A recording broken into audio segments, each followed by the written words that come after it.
paborito ko ring paramihin yung mga succulents at saka cactus. Ito sila, sinimulan ko to sila noong July 2023. At yung iba malalaki na talaga, ayan o, yun yung mga cactus, yung mga pinagpuputol ko.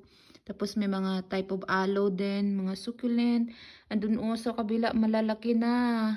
Isa ito sa mga sideline ko dito, binibenta ko dito yung iba.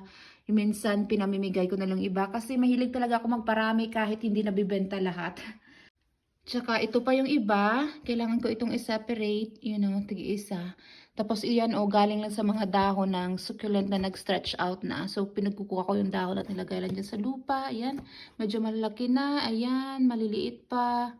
Ito maliliit pa. Ito medyo malaki na. Pwede na itong ilipat sa isang pot. Magagawa ko ng arrangement today.